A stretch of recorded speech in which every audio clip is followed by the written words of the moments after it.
Elasticity of supply. ठीक है, तो सप्लाई के लिए हमें रकम दी गई है, ये इक्वेशन दी गई है, quantity supply is equal to 8 plus 3p और p इज इक्वल टू 10 निकाल सकते हैं। ठीक है, p इज इक्वल टू 10 है।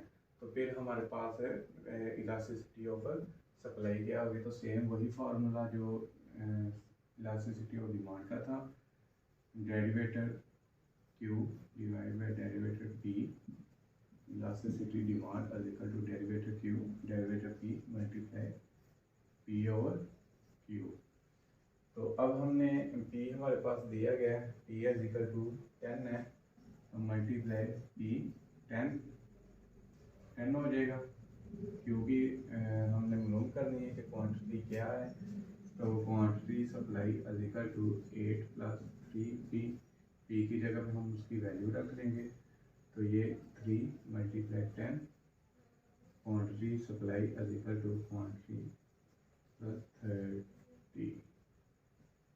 तो क्वांटिटी सप्लाई मेरे पास 38 आ गई।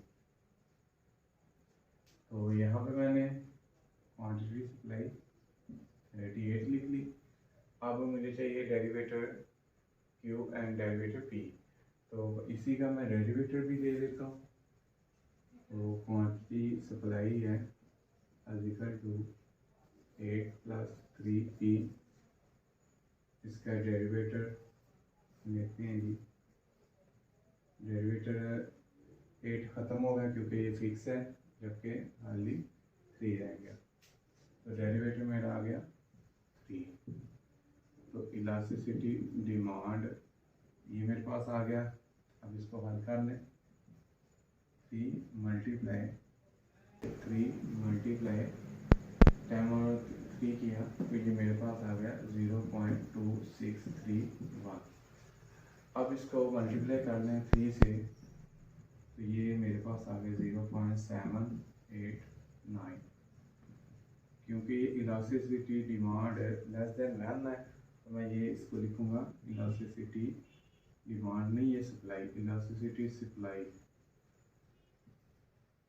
Q की जगह पे हम अब ऐसे लिखेंगे, elasticity supply is equal to है 0.789 और ये इलास्टिसिटी सप्लाई लेस देन है 1 से, क्योंकि ये 1 से छोटा है, तो ये लेस देन 1 है, तो ये इलास्टिसिटी।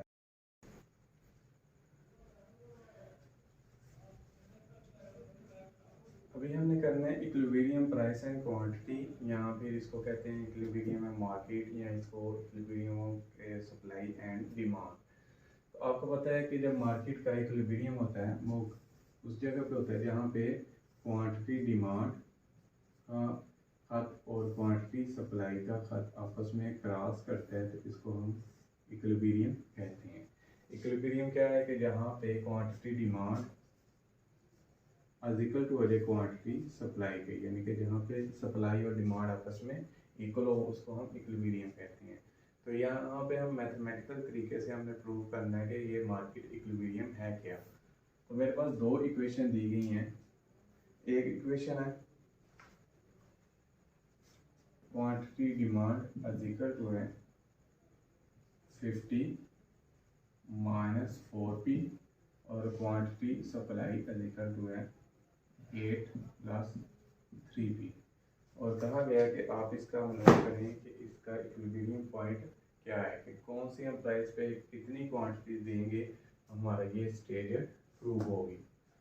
तो जैसे कि आपके इक्वेशन के मुताबिक quantity demand is equal to quantity supply होगा, तो हम इक्विलिब्रियम पे पहुंचेंगे। तो इस इक्वेशन को अगर हम इस तरह लिख लें कि 50 minus 4p is equal to 8 plus 3p होगा, तो फिर हमारे लिए इक्विलिब्रियम होगा। तो इसको ज़रा हल कर लेते हैं। 50 माइनस 8 ये इधर चला गया, इधर प्लस था, इधर जाके माइनस का हो गया। दूसरी तरफ 3p इधर माइनस का, दूसरी तरफ जाके प्लस का हो जाएगा 4p। ये मेरे पास आ गया 48 और ये होगा 7p और p इक्वल टू इधर मुझे मल्टीप्लाई कर रहा है, दूसरी तरफ जाके डिवाइड हो जाएगा 42 डिवाइड बाई 7 तो ये 6 इक्वल टू p। इसका मतलब है प्राइस तो मेरे पास निकल आई कि प्राइस क्या है, जहाँ पे 6 होगी वहाँ पे इक्विलिब्रियम होगी।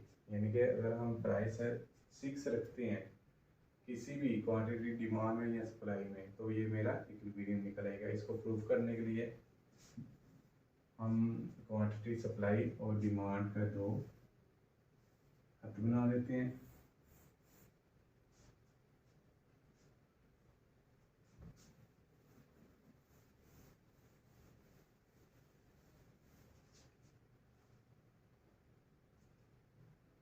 इक्विलिब्रियम के लिए हमारे पास निकल आई प्राइस 6 है। अब हम क्वांटिटी मालूम करनी है, क्वांटिटी मालूम करने के लिए दोनों में से किसी एक में इसकी प्राइस पुट कर दें तो हमारे पास वो इक्विलिब्रियम निकलेगा। तो मैं क्वांटिटी डिमांड में इसकी प्राइस पुट करता हूँ तो देखते हैं कि क्वांटिटी सप्लाई क्या है। तो quantity demand equal to 50 minus 4 P की जगह पे उसकी वैल्यू रखते हैं 6।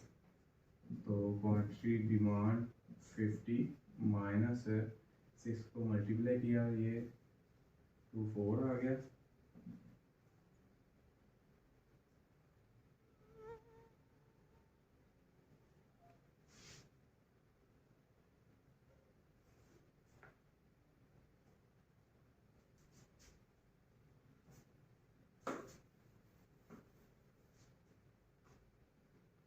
क्वांटिटी डिमांड 50 माइनस 4 को मल्टीप्लाई किया 6 से तो ये हो गया 24। अब इसको इसमें से माइनस कर दिया तो 26 क्वांटिटी डिमांड होगी। इसका मतलब है जहाँ पे इक्विलिब्रियम वहाँ पे होगा जहाँ पे हमारी प्राइस जो है वो 6 होगी और क्वांटिटी कितनी होगी 26 है। एक प्रूव हो गया डिमांड पे। चेक करने के लिए हम सप्लाई पे भी अप्लाई कर लेते हैं। सप्लाई की इक्वेशन क्या आती है 8 प्लस 3p तो 8 को इधर ही रख लेते हैं और 3p की जगह पे उसकी वैल्यू 6 आ गई। तो 8 प्लस 18 इसको प्लस किया तो क्वांटिटी सप्लाई इक्वल टू 26। ये भी 26 आ गया और ये भी 26 आ गया। इसका मतलब है हमारी प्राइस 6 होगी तो वहाँ पे क्वांटिटी डिमांड क्या होगी 26 सप्लाई की भी और डिमांड की भी।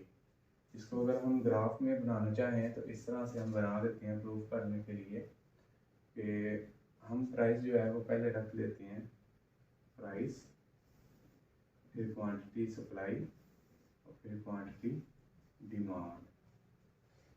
प्राइस पहले हम अगर रखते हैं फॉर एग्जांपल 4 टेबल बनाना ना, टेबल के लिए हम प्राइस एक इससे कम रखेंगे एक इससे ज़्यादा रखेंगे।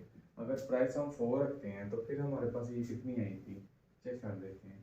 अगर हम 4 रखते हैं तो quantity demand equal to 50 minus 4 और ये 4 16 आ गया और ये 50 तो ये होगा 34। तो उस वक्त क्वांटिटी डिमांड थी 34। क्वांटिटी सप्लाई चेक कर लेते हैं कि 8 प्लस 3 प्राइस अगर हम रखते हैं 4 तो फिर ये कितना आएगा 88 प्लस 12 तो क्वांटिटी सप्लाई इक्वल टू 20 होगी। उस वक्त आपकी सप्लाई 20 होगी। और जब हम 6 रखते हैं तो 6 की हमने ऑलरेडी निकाली हुई है तो ये 26 इधर आ जाएगा 26 इधर आ जाएगा। अगर हम इससे एक ज़्यादा कर लेते हैं 8 कर देते हैं तो फिर हम चेक करते हैं क्वांटिटी सप्लाई और डिमांड कितनी होगी। तो अगर 8 करते हैं तो फिर हम 50 माइनस 4 मल्टीप्लाई 8 तो ये 24 हो गया और ये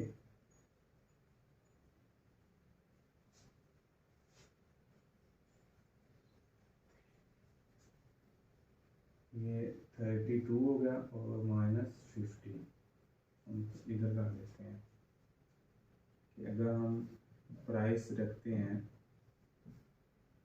8 तो ये 50 -32 तो क्वांटिटी डिमांड हमारी हो जाएगी 40 पे।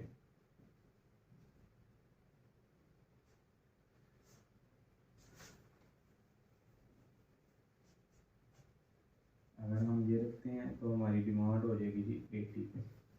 ठीक है, तो डिमांड और ज़्यादा डिक्रीज हो जाएगी, 80 पे चली जाएगी। और सप्लाई किधर होगी वो चेक कर लेते हैं। तो 8 + 3 पी की जगह पे उसकी वैल्यू कितनी 8 और 8 + 24 तो ये हो जाएगी जी प्लस किया तो ये 32 चली जाएगी। ठीक है, तो सप्लाई हमारी 32 पे चलेगी। इसका मतलब है ये एक ही पॉइंट है जहाँ पे हमारी क्वांटिटी सप्लाई और डिमांड = है। उस वक्त प्राइस कितनी थी 6 थी। तो हम इसको ग्राफ में शो कर लेते हैं। इस साइड पे हम प्राइस रख लेते हैं। प्राइस कितनी है जी हमारी 2, 4, 6 और 8। इस साइड पे हम क्वांटिटी सप्लाई रख लेते हैं। तो हम शुरू कर देते हैं 20, 25, 30, 35। जब पहले प्राइस थी हमारी 4 तो हमारी क्वांटिटी थी 20। सप्लाई का पहले बना लेते हैं।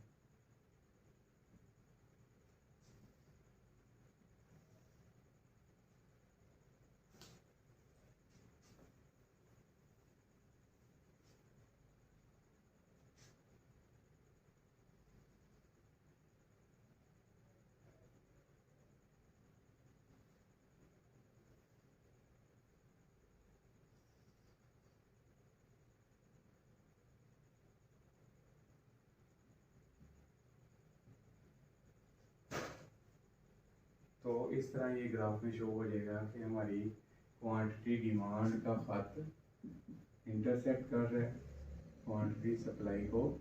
जब प्राइस है उसकी कितनी थी 6 थी, इस साइड पे प्राइस, इस साइड पे क्वांटिटी।